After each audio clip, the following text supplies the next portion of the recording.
What are some of dark events happened in history not many people know about? In the early 80s, Bayer knowingly sold millions of dollars worth of HIV and hepatitis tainted medications to Asia and Latin America.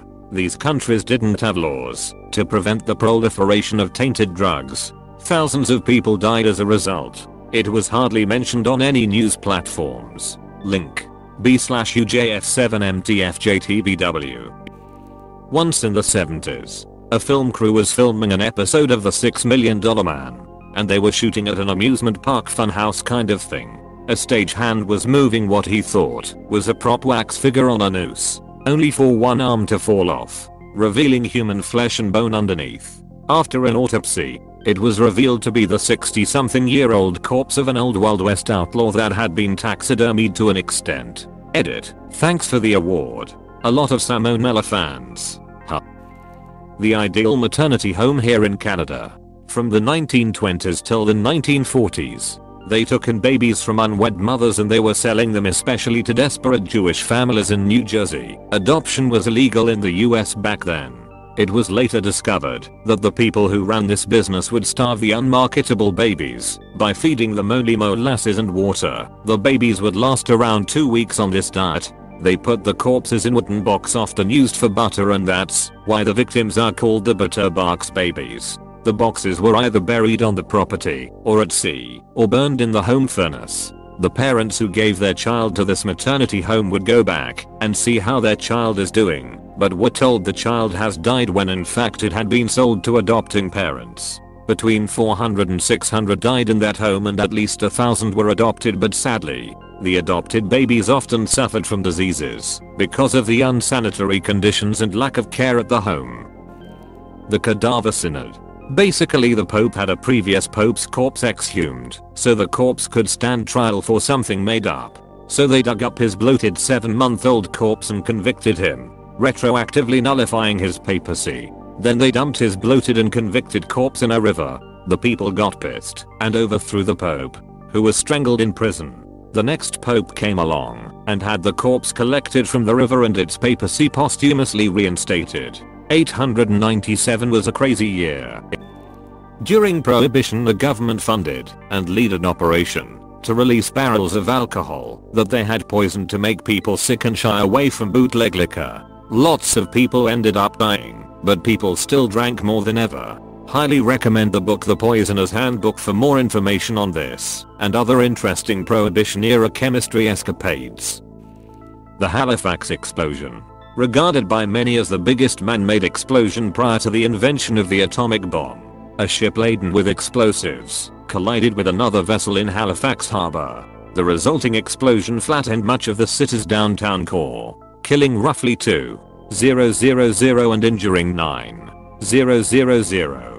The blast is said to have temporarily displaced the water in the harbor, forming a tsunami that reached up to 15 meters high, surging over the wreckage of the waterfront. The following day, Halifax was hit by a blizzard that dumped 40 centimeters of snow on top of the city, further complicating rescue efforts. The city is also home to a cemetery where many victims of the Titanic were laid to rest. It is said that the body identification system developed at the time of the Titanic's sinking in 1912 aided efforts to identify victims of the Halifax explosion in 1917. Hold up the train. Ammunition ship afire in harbor heading for Pier 6 and will explode. Guess this will be my last message. Goodbye, boys. Apostrophe. / Vincent Coleman. Train dispatcher. His last words. His sacrifice stopped a train carrying around 100 people from approaching Halifax, and is sending the message to as many stations as possible, hoping one of them would relay it in time. Spread the word of the disaster before it even happened, meaning emergency forces mobilized sooner than they would have otherwise. On a more heartwarming note, one of the cities that rushed to Halifax's aid was Boston. Halifax has always had a big Christmas tree market, and ever since then, every year, they send a special one to Boston as thanks, and every year, Boston makes it the city's official tree. I live in Boston, and the Christmas tree tradition is the reason I've heard about the Halifax explosion before. I thought I heard that people in Boston could hear the explosion, but I haven't found anything to back that up. so I might be mistaken. There's a surprising amount of people that don't know about the Rwanda genocide that happened pretty recently, like when Bill Clinton was president. Basically there were two types of Rwanda natives, the Hutus and Tutsis. The Hutus believed the Tutsis were invaders of land that was theirs. And after the assassination of the Rwandan leader, who was a Hutu, the Hutus were ordered to chop down the tall trees, which meant kill the Tutsis. The differences between Hutus and Tutsis were that Hutus were supposedly darker skinned, shorter in stature, and had shorter faces. That's why the Tutsis were called tall trees. The events that followed killed so many Tutsis, yet the UN was stingy to call it a genocide. They never like using that term because of its association with WWII and the Nazis. It wasn't until very recently that the killings stopped. To this day, Hutus and Tutsis that survived the genocide speak at events side by side, speaking about how terrible the events were. In my family's region in Africa, they used to carry out the death penalty by snake bite. Just a snake bite to each ankle, and then letting the man spend his remaining time with his family before he died, under supervision. I thought it sounded sort of humane in a way, like our lethal injections. But apparently they say it was one of the most horrific ways that existed. The most horrific part is that your family watches this death. Letting the man spend his remaining time with his family here really means making him die a slow agonizing death in front of his family. Man, that makes it a whole lot worse actually. The sad case of Otabenga. He was a pygmy boy from the Congo who was essentially captured and brought to the USA to be displayed in freak shows. He had undergone tribal customs such as having his teeth filed into points before his capture. He eventually got out of the carnivals and dreamed of returning to Africa. Then WWI happened, making the trip impossible for the foreseeable future. He committed suicide by gunshot. Not only was he in a freak show, but he was also put in the zoo, sharing an enclosure with apes. The death of Roger Williamson at the 1973 Dutch Grand Prix. In the 1970s era of Formula 1, the cars weren't far off from being an overpriced metal coffin on wheels, surrounded by highly flammable fuel. And during the Dutch Grand Prix, this became painfully obvious indeed. Roger Williamson crashed out after a tire puncture, and his car came to rest upside down, with him trapped inside. He was not seriously hurt by the crash, but then the fuel tank ignited, and the car burst into flames. Another driver named David Purley was behind Williamson when the crash occurred, and he saw the whole crash unfold. Purley stopped his car on the other side of the track, ran across an active racetrack, and proceeded to try and save Williamson's life. This is where the dark part of it comes in, and depending on your sensibilities, downright outrageous and disgraceful. None of the trackside marshals had any fireproof equipment, which prevented any of them from helping Purley to right the burning car. They also had a grand total of one fire extinguisher between them, which was incapable of putting out the flames. Additionally, not a single other driver who saw the calamity stopped to help, despite Purley's frantic waving to them to try and get anyone to assist in saving Williamson's life. Meanwhile, race control decided not to halt the race despite a flaming wreck being present on track, and it took almost 10 minutes before the fire engine arrived on site, by which point Williamson had asphyxiated from the smoke and flames. As soon as the fire was out, they simply put a blanket over the burnt out car and continued racing. Later on, other drivers and the race controllers would claim that they assumed Williamson's car was actually Purley's, and that there was no one at risk at that time, something that the many hundreds of people within the grandstands would strongly disagree with.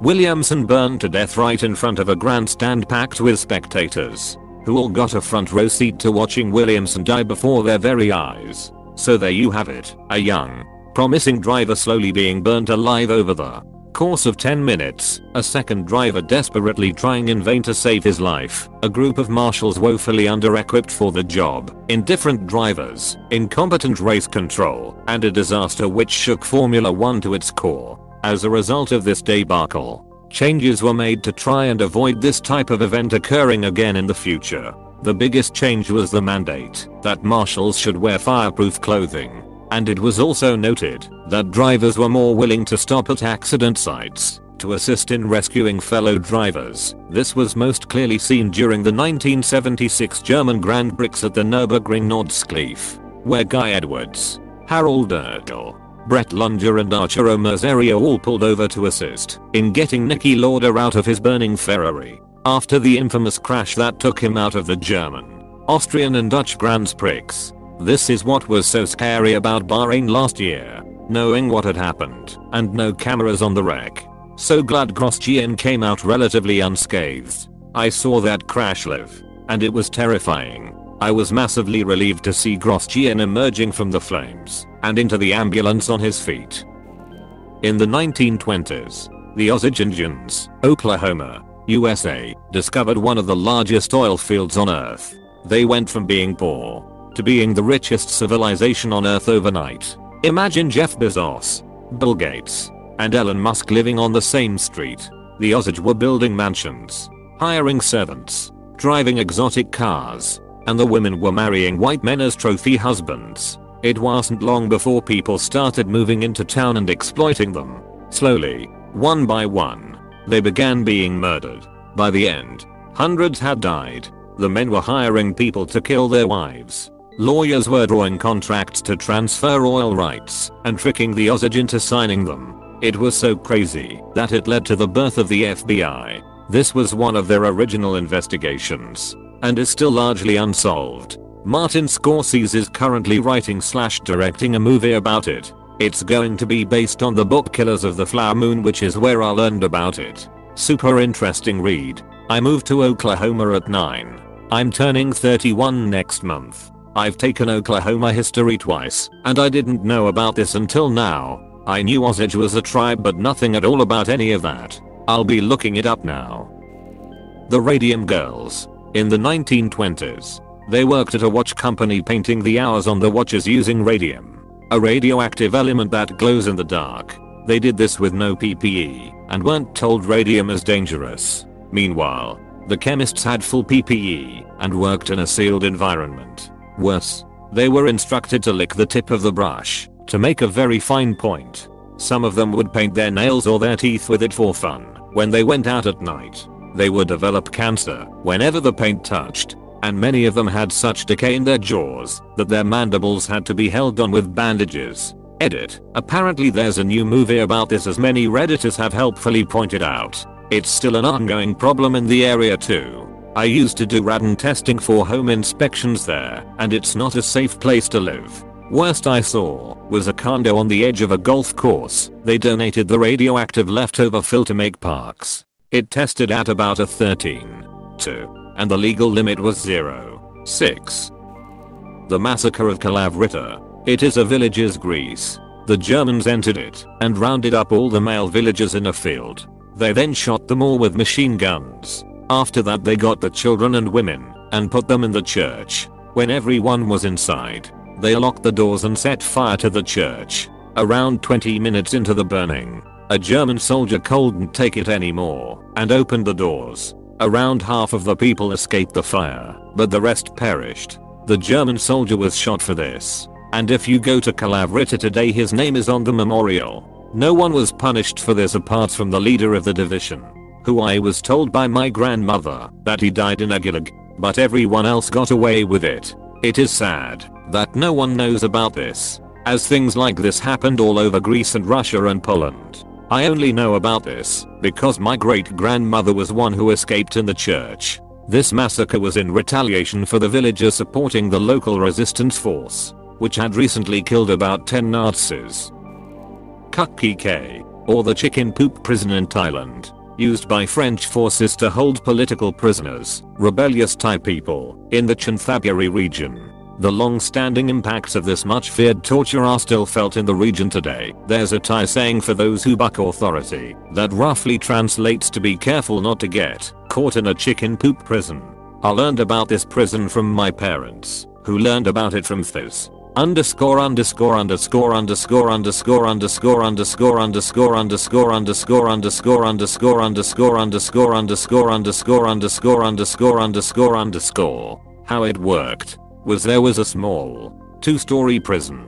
Bottom floor houses the prisoners, and the top floor is basically a huge chicken coop. The grated floor/ceiling ensures that the chicken poop falls onto the prisoners below. Apparently, even though the maximum sentence in K was around a week, it was one of the most feared punishments there was. As someone who has cleaned out chicken coops before, that's fucking horrific. The stench is insane and definitely toxic. Use of the Judas cradle for torture.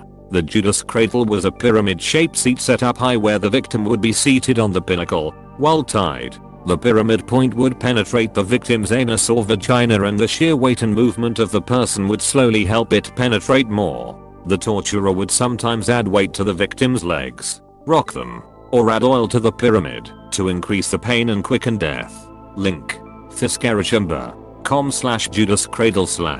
There was a lesser, similar punishment called riding the wooden horse, which was extremely common in early America, up until the Civil War.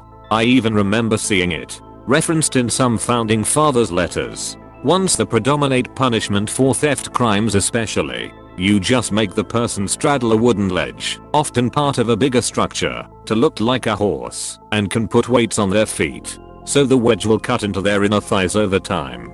Think I remember a similar device used in the Inquisition, but enough weight was added to the legs while sitting on the wedge that the body would be ripped in half. Spanish donkey. Spanish Inquisition had some terrifying torture tactics.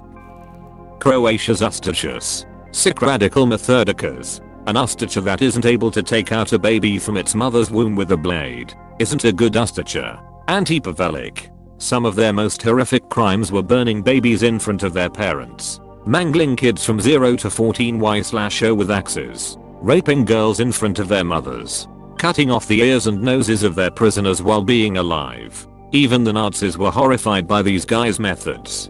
From what I've read, their extreme brutality and conflict with the, largely, Serbian partisans under Tito lead to a long simmering resentment from the Serbs to the Croats.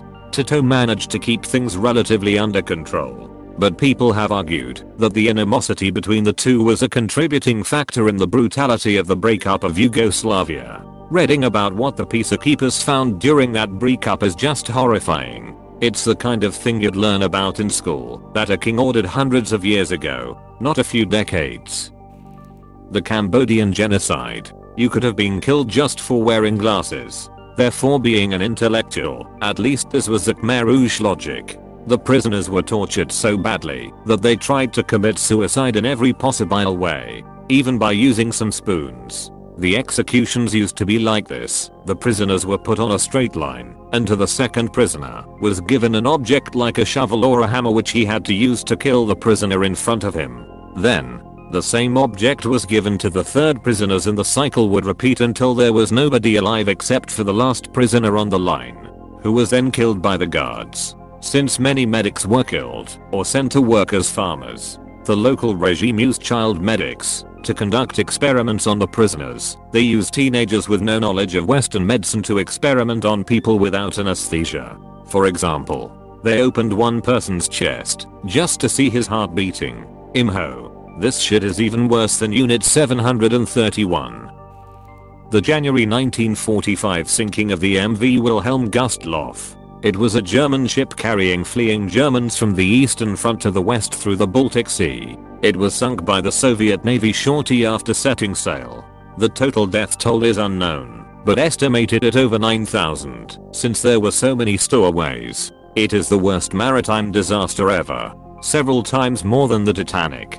It didn't get nearly the press, because they were the enemy, so who cares? And the Nazi media certainly didn't report it, because they are at the waning days of a war they're badly losing, so the last thing they need is more hits to their already sinking morale.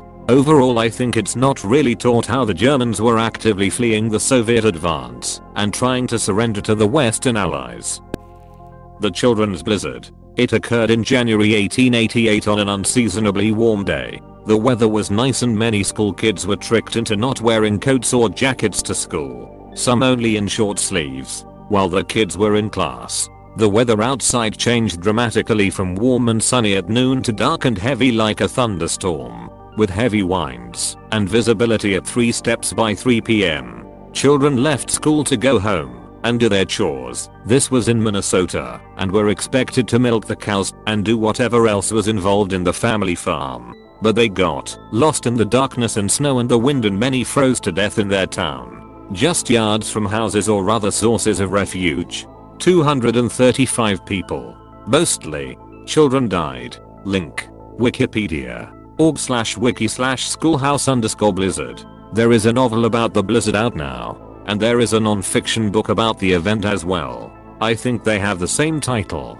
Different authors. The Children's Blizzard, non-fiction by David Laskin. The Children's Blizzard, fiction by Melanie Benjamin. Goddamn. That's horrible. Why wouldn't they just stay at the school where it's warm? Forget milking Betsy. Mom, I need to live.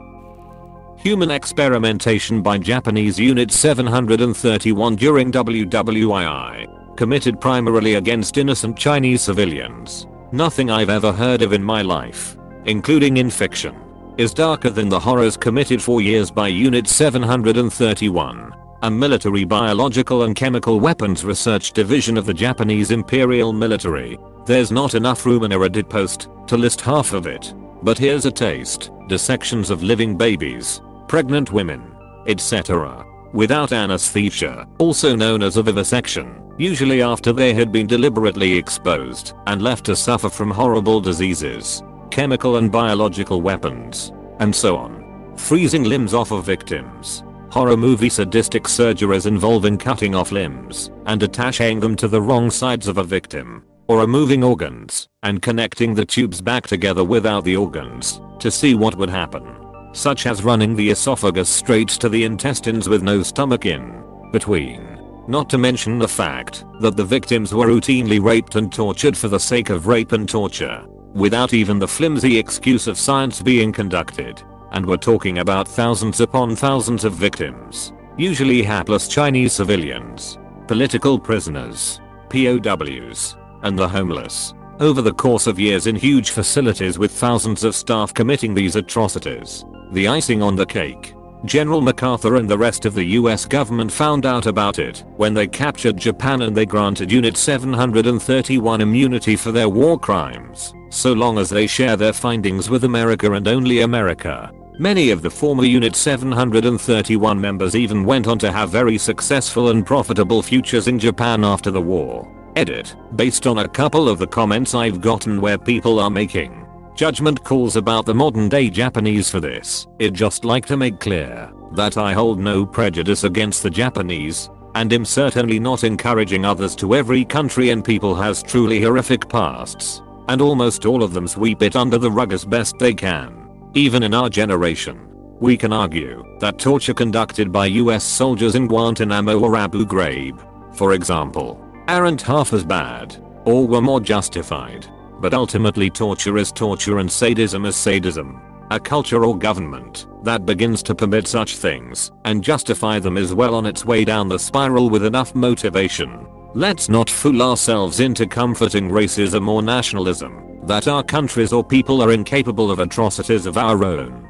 Even today, humans have done plenty of incomprehensibly evil things to each other throughout history. But one detail that really gets to me about Unit 731 is that there are no known survivors. Zero. Thousands of people and years of systematic experimentation, and literally not one single person escaped the facility alive. There's something about such absolute thoroughness that seems almost unreal. It's not even objectively the worst thing about Unit 731, but it bothers me so much. I'm not much for supernatural stuff, but if there any place that's gonna be haunted, then where Unit 731 was has got to be high up on the list.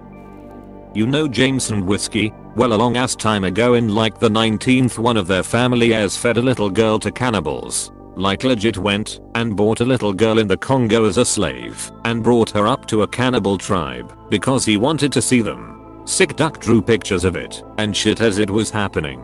Of course, for years the family tried to bury the fact and the stories and such, discredit the witnesses, but the crazy bastard was happy to document the whole thing. His only rebuttal, in case it reflected badly on him, was that he wanted to see if they would do it, and his accounts matched up with the evidence witnesses had provided. Edit: really lads? 2 wholesome awards? You didn't think a cute puppy or kitten deserved those accolades more?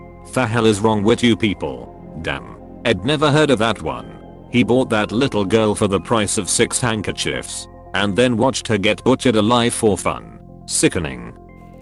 The story of Hisashi Aochi and the Takemura incident. He was an employee at the Takemura nuclear plant when there was a disaster which led to him being exposed to nearly twice what is considered deadly in terms of gamma radiation, 17 SV. For reference, at the plant the workers were limited to 50 MSV of exposure yearly, so Aochi got 340 years worth of safe exposure over the course of a few minutes. The levels have also been compared to what may have been present at the epicenter of the Hiroshima explosion. Aochi was kept alive, against his will, for 83 days. He was just a shell of flesh and bone and completely lucid for about the first week, enduring pain and suffering most of us could never imagine. He asked doctors to let him die and they didn't. They just prolonged his suffering, and now we know what happens to the body when exposed to extreme levels of radiation. Your organs literally melt, your skin falls off, and it's worse than any horror movie. Oh, and this was in 1999. And the order for nearby residents and businesses to evacuate wasn't sent out for nearly 12 hours. Link. M. Wikipedia. org/wiki/Takemura_nuclear_accident. The rape of Nanking. Some of the things I have read have made me physically sick. Link. b/ojwj2psvme. In the video above, this woman was a victim of the rape of Nanking. She and her family tried to escape and moved out of their house. They slept in a ditch for the night, and they saw that their house had been burnt down the next morning. At the time, her family hid her because the soldiers had been raping the pretty girls and machine gunning the others to death. Her family had her hide in a haystack, but she had to change hiding places because after a while, the Japanese started checking the haystacks. They would stab at them with their bayonets, and if a girl cried out, they set the haystack on fire. Another hiding place was by a lake of sorts. 50 girls hid there, and when the Japanese soldiers found them, they machine gunned all of them. Out of the 50 who hid there, only 3 escaped alive. She was raped at only 12 years old. Link. b/k2su_0490. A man describes his experience during Nanking. His mother was breastfeeding his baby brother. She was stabbed multiple times by a Japanese soldier. When she fell, she dropped the baby, who started crying.